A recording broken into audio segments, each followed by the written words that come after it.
గ్రామంలోని కిరాణా షాప్కి వెళ్తున్నారా? అయితే జాగ్రత్త. గ్రామంలో ఉన్నటువంటి కిరాణా షాప్ వ్యక్తి ప్రతిరోజు నాకు మంచి ఇంటికి సంబంధించినటువంటి కిరాణా వస్తువులు ఇస్తున్నాడు. తనని మంచిగా అచ్చుకు చేసుకొని తనకు గనక మనము అప్పులు ఇచ్చినట్టయితే మన పరిస్థితి ఏ విధంగా ఉంటుంది? మరి ముచ్చట ఏంటంటే రంగారెడ్డి జిల్లా మహేశ్వరం నియోజకవర్గం మీర్పేట్కి దగ్గరలో ఉన్నటువంటి అల్మాజ్గూడ గ్రామం. ఒక్కసారి క్లియర్గా విజువల్స్లో చూడవచ్చు. మనం ఇక్కడ నుంచి చూసుకున్నట్టయితే ఇవే గుర్రంగూడ నుంచి మరి అల్మాజ్గూడ వెళ్ళే ప్రధాన రహదారి. మరి ఇక్కడ క్లియర్గా విజువల్స్లో చూడొచ్చు. మరి ఈ బిల్డింగ్కి సంబంధించి శ్రీ సాయి కిరాణా అండ్ జనరల్ స్టోర్. మరి ఈ కిరాణా షాప్ ఇంతకీ ఎప్పుడు పెట్టారు? మరి ఇక్కడ ఏమైంది? ఎందు గురించి ఇంతమంది ఇక్కడికి రావాల్సినటువంటి అవసరం వచ్చింది?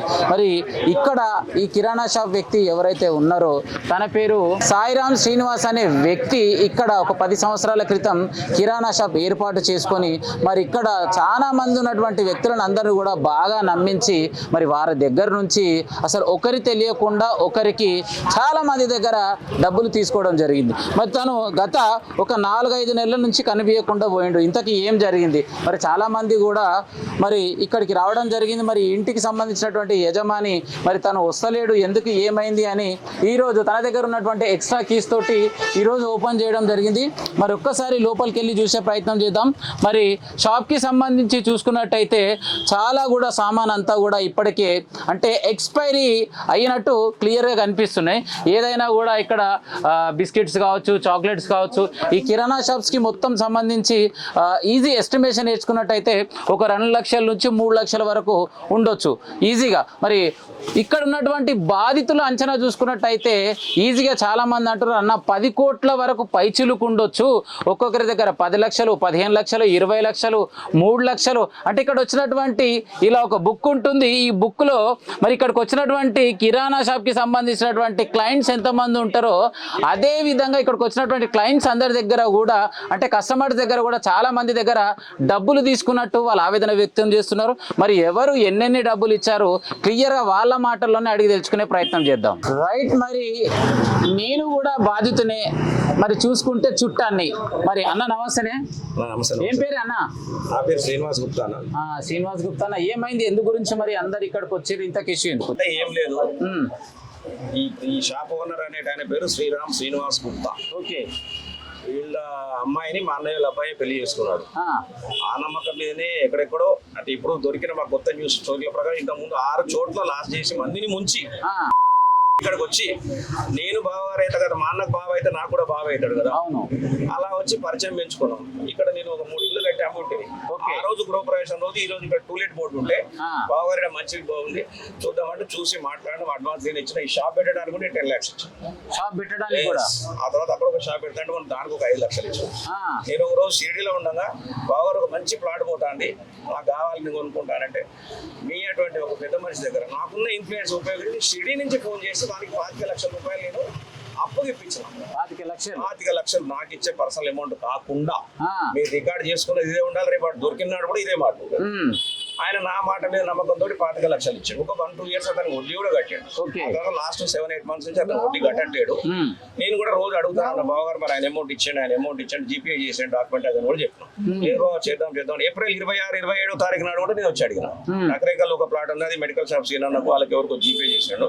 ఈ ప్లాట్ ఇప్పుడు ఇక్కడ పోయినాక మేము ఎంక్వైరీ చేస్తాం. నేను ఏప్రిల్ 26-27 అడిగితే జస్ట్ వాడు ఏం చేశాడు సార్, ఫిబ్రవరి 26కే ఇక్కడ జస్ట్ కిరాణా షాప్ సంతోష్ అని ఉంటాడు, గంధం సంతోష్గా ఆ ప్లాట్ రిజిస్టర్ చేశాడు.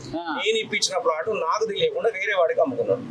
ఇంత నమ్మకంతో అంటే మాకు ఇక్కడ ఎవరిని అడిగినా మేము ఆల్మోస్ట్ బడంపేట, మీర్పేట, అల్మాజ్గూడ, మా వైశ్య సంఘంలో ఎక్కడ అడిగినా కూడా అందరికి బావగారు వల్ల నేను దుకాణం పెట్టుకుని ఆయన వల్ల నేను బతుకుతున్నా.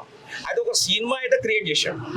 కొత్తది కాదు, దృశ్యం సినిమాని ఆల్మోస్ట్ రిపీట్ చేసిండు. ఎందుకంటే మేము ప్రవచనాలు విన్నాం, సాయిబాబా గుడికి పోయినాం, బిర్యానీ తిన్నాం, బస్ ఎక్కినాం. వెంకటేష్ మీనా ఏ స్టోరీ క్రియేట్ చేసాడో వీడు ఇక్కడ అదే క్రియేట్ చేసాడు. నా బిడ్డలు మంచోళ్ళు కదా, నా అల్లుళ్ళు మంచోళ్ళు కదా, నా బిడ్డలు మంచోళ్ళు అదే ఇక్కడ ఉన్న అందరు తెలుసు. ఈవెన్ ఏంటి ఓనర్ కూడా తెలుసు ఆ విషయం. అల్లుళ్ళు వచ్చి గొడవ పెట్టింది, బిడ్డలు వచ్చి గొడవ పెట్టింది. ఇప్పుడు పోయి బిడ్డలు అడిగిన మీ అందరు తెలుసు కదా, కొడుకులు అడిగినా కూడా అదే మాట మీకు తెలుసు కదా. అయితే వాళ్ళ బిడ్డలకు ఫోన్ చేసిన, వాళ్ళ అల్లుళ్ళకి ఫోన్ చేసిన, వాళ్ళ తమ్మునింటికి పోయినా, వాళ్ళ చెల్లింటికి పోయినా, వాళ్ళ చెల్లె కొడుకింటికి పోయినా, ఎవరెవరి ఇంటికి పోవాలో అందులో ఒక రోజు అయితే జస్ట్ 1 day నాకు అబ్స్కాండ్ అయిపోయాడు. ఏప్రిల్, మే మే 14 ఈ పిల్లగాని బర్త్డే. ఆ, నేను 16వ తారీఖు అక్కడికి పోయినా. నిన్నటి వరకు ఇంటే ఉన్నాడు. అక్కడికి వెళ్తే ఏమైందంటే అక్కడ కూడా వీడు ఎవరింటికి అయితే పోయిండో వీళ్ళ దగ్గర ఒక ఎలక్ట్రిక్ వెహికల్స్, ఆ ఎలక్ట్రిక్ వెహికల్ వాళ్ళకి ఇచ్చి వాళ్ళ దగ్గర కూడా 2 లక్షలు వేసుకుంటాడు. వాళ్ళ దగ్గర పూర్ణకల్ దగ్గర మా ఊరి దగ్గర మహబూబాద్ కొరివి దేవస్థానం ఉంటుంది అక్కడ. ఈ విధంగా ఎక్కడ దొరికితే అక్కడ కావాల్సినంత దోసుకొని పోయాడు. సో వాస్తవానికి ఇప్పుడున్నటువంటి జనరేషన్ లో భాగంగా ఒక పర్సన్ కి డబ్బులు ఇప్పిస్తున్నాడు అంటే ఒక నమ్మకం అనేది కావాలి. మీరు ఏ నమ్మకం తోటి మీరు 15 లక్షలు ఇచ్చారు, ఇంకో పర్సన్ దగ్గర ఇంకో 15 లక్షలు ఇప్పించారు? నమ్మకం అని అంటే నేను ఓపెన్ గా చెప్తున్నా కదా, నాకు వరసగా ఇయ్యంపుడు అవుతాడు. వాళ్ళ అమ్మాయిని మా అన్నయ్య అబ్బాయి చేసుకున్నాడు. ప్రస్తుతానికి మా అన్నయ్య అబ్బాయికి మాకు మాటలు లేవు. నేను వాళ్ళని అడగదలుచుకోలేదు. ఎందుకంటే మాకు అది ఒకటి పోయి చిలికి గాలి అని అవుతుంది. మిగతా 2 బిడ్డలను, మిగతా అల్లుళ్ళను, వాళ్ళ బామ్మర్దిని, ఈయన కోడలు వాళ్ళ ఇంటికి కూడా పోయినా, శేఖర్ ఇంటి మహబూబాద్లో ఉంటాడు, వాళ్ళ ఇంటికి కూడా పోయినా. నేను ఆయన పోయినా కూడా వాడిని పట్టుకోవడానికి 1 లక్ష రూపాయల దాకా ఖర్చు పెట్టి తిరుగుతానే ఉన్నా. జస్ట్ మొన్న నైట్ కూడా ఆ విషయంలో తిరిగి నన్ను చూస్తే కూడా మీకు అర్థం, నేను అలసిపోయినాను. దగ్గర 1000 కిలోమీటర్ తిప్పాను నా కారుని. ఇప్పుడు ఏదైతే సాయిరామ్ ఉన్నాడో తనకి కొడుకు, కోడలు ఇలాంటి రిలేషన్స్ ఉంటాయి కదా, వాళ్ళు ఉన్నారా లేరా? అందరు ఉన్నారు, అందరు కలిసిపోయారు. వాళ్ళు ఎంత టాలెంటెడ్ అంటే ఆ షాప్ లోంచి వీళ్ళు వచ్చి కెమెరాలు చెక్ చేస్తారని చెప్పి కెమెరాలో ఉన్న హార్డ్ డిస్క్ కూడా పట్టుకొని పోయింది. హార్డ్ డిస్క్ కూడా తీసుకున్నా అంటే టోటల్ ఫ్యామిలీ ఎస్కేప్. సిమ్ కార్డులు కూడా వీళ్ళ 2 వాళ్ళ పేరు మీద ఉన్నాయి. అది కూడా మేము ఎంక్వైరీ చేసినాం. సిమ్ కార్డ్ ఏమో ఆసిఫాబాద్ లో గుండు భాస్కర్ అనే పేరు మీద ఇంకో సిమ్ కార్డు. మేము ఎంత ఇన్వెస్టిగేషన్ చేస్తాం. తనకు సంబంధించినటువంటి ఈ ఏరియాలో ఏమైనా ప్లాట్లు కావచ్చు, ఇండ్లు కావచ్చు, ఆ ప్లాట్ కి నేను డబ్బులు ఇప్పించిన. ప్లాట్కే ఆ ప్లాటే నాకు తెలియకుండా వేరే వాళ్ళకి. అంటే ఇక్కడ ఉన్న రోజులు ఇప్పుడు తనకి సొంత ఇల్లు ఉందా లేదా? ఆ ఒక్క ప్లాట్ పేరు చెప్పి ప్రతి ఒక్కరి దగ్గర డబ్బులు తీసుకున్నా. ఆ తర్వాత ఒకటి నకరేకల్లో ఒక ప్లాట్ గుడ్లా స్టోరీ ఉండే, ఆ ప్లాట్ వేరే వాళ్ళకు జీపే చేసేసి డబ్బులు జస్ట్ పోవడం, ఎంత లాస్ట్ మూమెంట్ లో పోవడానికి 10 days 15 days ముందు 1 month. కాకపోతే he has everything has been plan. ఇప్పుడు కాదు, ఎప్పటి నుంచో ప్లాన్ చేస్తున్నాడు. అంటే ఇప్పుడు సిమ్ కార్డులు కూడా పేరు మీద లేదంటే మనం ఇవన్నీ అర్థం చేసుకోవాల్సిన విషయం. ఇదంతా పర్ఫెక్ట్ గా ప్లాన్ గా జరిగింది. కాకపోతే మేము దారుణంగా మోసపోయి ఇక్కడ ఉన్న బాధితులందరూ మీరు అందరి విజువల్స్ లో చూపించచ్చు. నేను ఒక్కనే బాధితులుగా ఎవరి రేంజ్ కావాలి. ఇంకొకటి మేజర్ గా ఆయన పట్టుకునేది ఏంటంటే ఎవరైతే ఫైనాన్సులు ఇస్తారో, ఎవరైతే చీటీలు నడుపుతారో, ఎవరైతే కొంచెం ఫైనాన్స్ గట్టిగా ఉన్నారో వాళ్ళందరినీ టార్గెట్ చేశారు. ఒక వీడియో దగ్గర కూడా తీసుకుని ఆమె 12 లక్షలు ఇవ్వాలట. అమ్మాయి కూడా ఇక్కడే ఉన్నట్టున్నారు. వాళ్ళు పరిశ్రమ ఇలా పరిశ్రమలు చూడ అందరు డబ్బులు ఉన్నవాళ్ళు ఉన్నారు కదా, తెలిస్తే చెప్పమని చెప్పంటే పోలీస్ స్టేషన్కి వెళ్తే కూడా పోలీసులు కూడా కేసు తీసుకోవడానికి రెడీగా లేరు. ఏమనంటే సివిల్ మ్యాటర్. అరే సివిల్ మ్యాటర్ అయితే మాకు ఒక బ్రాంచ్ ఉండాలి కదా, మాకు ఒక బ్రాంచ్ ఉండాలి కదా. అంటే అన్ని మర్డర్లు మానభంగాలకే పోలీసులు పోతే మరి ఇలా ఇంతమంది వీళ్ళు మనుషులు కదా. ఆ మాట నేను పోయి సిఐ శోభన్ గారిని మీరు పెట్టి అడిగితే మాకు సంబంధం లేదు సార్, మీరు పోయి కోర్టులో కేసు పెట్టండి. కోర్టులో కేసు పెడితే లాయర్ ఎప్పుడు రావాలి, కోర్టుకు పోవాలి, హియరింగ్ ఎప్పుడు కావాలి. సో పోలీస్ స్టేషన్ పోతే సివిల్ మ్యాటర్ మాకు సంబంధం లేదు. పోలీసులు ఎందుకున్నారంట? ఇదే టాపిక్ మీరు అన్నదే నేను అంటాను. ఆ మాట అంటే నేను సీఎం రేవంత్ రెడ్డి మా ఏసీపీ గారికి నేను లెటర్ రాస్తా, పోండి పోండి నిలబెట్టినాడు. రాసి ఇచ్చిన లెటర్ నా దగ్గర అసలు అప్లికేషన్ తీసుకోలేదు. ఆయన పోయి 2 నెలలు ఇంతవరకు మా దగ్గర ఎవరి దగ్గర అప్లికేషన్ తీసుకోలేదు. సో రైట్, మరి ఏదైతే మరి బాధితులు అందరూ కలిసి కూడా మీర్పేట్ పోలీస్ స్టేషన్కి వెళ్ళి ఈ విధంగా డబ్బులు ఇచ్చినామని చెప్పి తన పైన కంప్లైంట్ పెడితే మేమున్నది ప్రజల కోసమే అని అంటారు. కానీ మరి ఇలాంటి అన్యాయం జరిగిన వాళ్ళకి ఏ పోలీస్ స్టేషన్ మరి ప్రత్యేకంగా ఉంటుందని అర్థం కాని పరిస్థితి. సో ఇంకా చాలా మంది కూడా. అన్న నమస్తే. ఏం పేరు నీ పేరు? అరవింద్. ఏం చేస్తుంటావు? నేను జాబ్ చేస్తాను. మరి ఎందు గురించి ఇక్కడికి వచ్చినావు, ఏమైంది?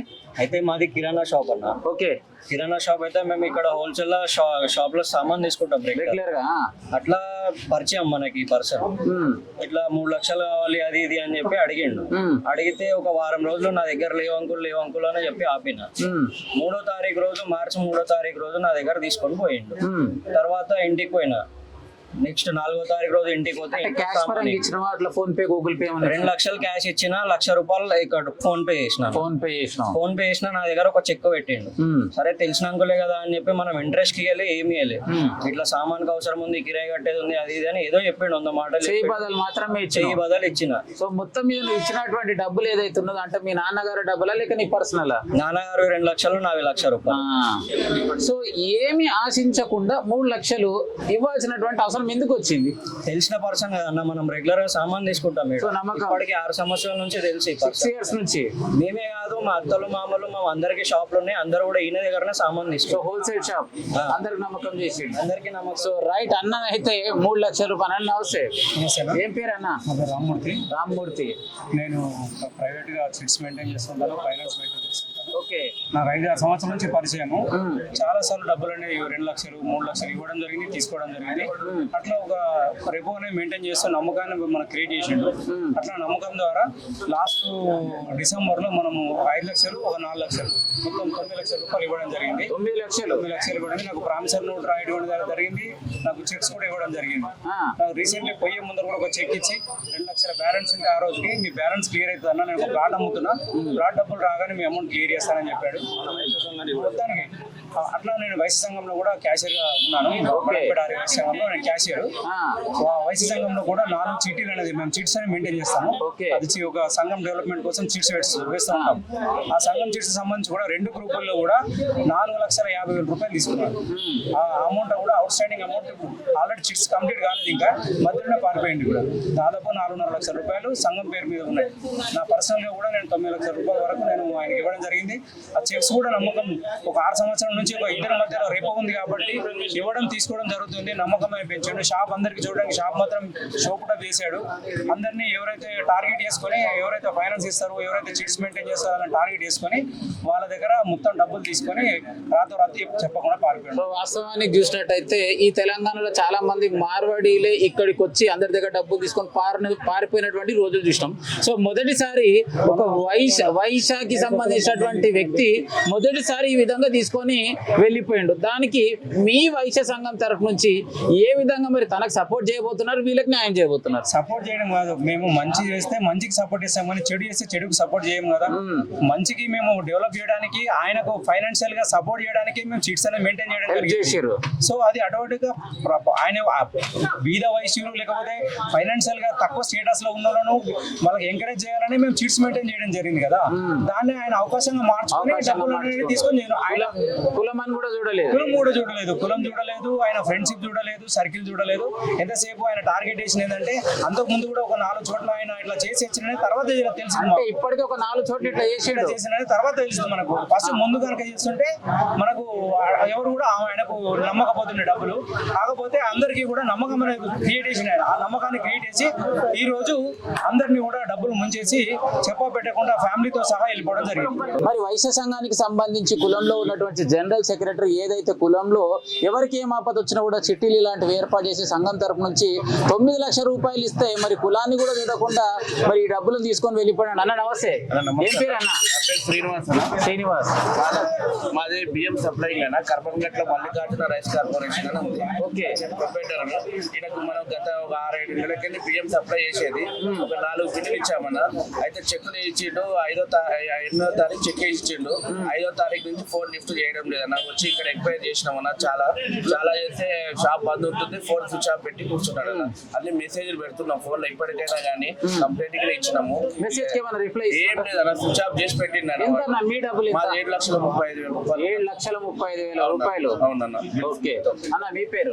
నా పేరు మల్లేష్ అన్న. ఓకే, మాది హిందుస్థాన్ కంపెనీ. మా దగ్గర 24,000 రూపాయలు వాడుకుంటారు. 84,000 బిల్స్ స్టాక్ తీసుకుండు. ఓకే, అతను 19వ తారీఖు ఇస్తా అని చెప్పాడు. ఆ రోజు ముందు రోజు ఇస్తా అని చెప్పిండు. షిరిడి పోతుందని చెప్పి బిల్లులు అనేది తీసుకున్నాడు. స్టాక్ వేయకుండా వెళ్ళిపోయిండు. ఇప్పుడు ఎన్ని ఫోన్లు చేసినా కూడా అలా ఇంటి ఫోన్లు చేసినా స్విచ్ ఆఫ్ ఉంది. ఏదైతే మీ కంపెనీ నుంచి ఇస్తున్నటువంటి ప్రోడక్ట్స్ ఏవైతే ఉన్నాయో ఇలా క్రెడిట్ పరంగా ఎప్పుడు ఇస్తారా? ఇది ఫస్ట్ టైం? ఎప్పుడు ఇస్తా క్రెడిట్ ఇస్తాం వాళ్ళకు. వాళ్ళ యాక్చువల్ ఆయన ఏం చేసిండే 90 days కు చెక్ రూపంలో ఇచ్చేది. ఓకే, ఆయన 90 days వస్తాడు చెక్ ఇస్తా అని చెప్పాడు. షిరిడి పోతుందని చెప్పాడు. వస్తున్నాను చెప్పాడు. షిరిడి పోతున్నా మళ్ళీ వస్తా అని చెప్పాడు. అంతలోపు వెళ్ళిండు. మళ్ళీ ఫోన్ స్విచ్ ఆఫ్ అయింది. 84,000 ఇప్పుడు సేల్స్ మ్యాన్ దగ్గర బిల్లు ఆపాల్సి వస్తుంది. వాళ్ళ సాలరీ ఆపాల్సి వస్తుంది. వాళ్ళ సాలరీ ఎందుకంటే వాళ్ళు కొట్టారు కదా ఆర్డర్, కానీ వాళ్ళు ఆపాల్సి వస్తున్నాయి ఇప్పుడు. సో ఎంత దౌర్భాగ్యమైన పరిస్థితి చూడండి. హిందుస్థాన్ కి సంబంధించి కంపెనీ అన్నమాట, ఒక ప్రైవేట్ కంపెనీ సప్లై చేసేవాళ్ళు అనమాట. ఏదైతే ఆర్డర్ తీసుకొని కంపెనీ నుంచి ప్రోడక్ట్ తెచ్చి ఇక్కడ ఇస్తారు. ఒకవేళ బిల్లు రాకపోతే వాళ్ళ శాలరీస్ నుంచి కట్ చేసుకోవాల్సినటువంటి అవసరం కంపెనీ ఖచ్చితంగా ఉంటుంది. మరి ఇంకో మహిళ. అమ్మ నమస్తే, ఏం పేరమ్మా మీ పేరు? ఓకే, ఏమైందమ్మా, ఎందు గురించి వచ్చారు ఇక్కడికి? మా దగ్గర డబ్బులు కొద్దిగా అవసరం ఉన్నాయని బట్లాడి మధ్యన పెట్టారు మమ్మల్ని షూరిటీ ఉన్నాము వాళ్ళు వచ్చి మమ్మల్ని అడుగుతున్నారు ఎన్ని డబ్బులు ఇచ్చారమ్మా? 5 lakhs 5 lakhs. ఎంత ఇంట్రెస్ట్? ఇంట్రెస్ట్ ఏం లేదు బదులుగా ఇప్పించినాం హ్యాండ్ లోన్ అంతే. రెగ్యులర్ కిరాణా షాప్ వస్తాం పరిచయం ఉన్న వ్యక్తి ఎక్కడ పోతాడని ఇచ్చారు. 3 బిడ్డలు కూడా ఇక్కడే ఇచ్చారు. ఇక ఎక్కడ పోతారు ఇక్కడనే ఉంది వాళ్ళ ఫ్యామిలీ మొత్తం ఇక్కడే ఉంది అనేసి నమ్మకంతో ఇచ్చారు. నమ్మకంతో ఇచ్చాము. మమ్మల్ని వాళ్ళు అడుగుతున్నారు. మిమ్మల్ని వాళ్ళు అడుగుతారు. జనాల గట్టి మరి మధ్యలో మీరుంటే మిమ్మల్ని అడగకపోతే ఇంకెవరు అడుగుతారు? అదే పదవి వచ్చింది ప్రాబ్లం మాకు. ఓకే, ఏం పేరు నీ పేరు? నా పేరు వేణుగోపాల్. ఈ కిరాణా షాప్ నాది, పక్కన చల్లే షాప్.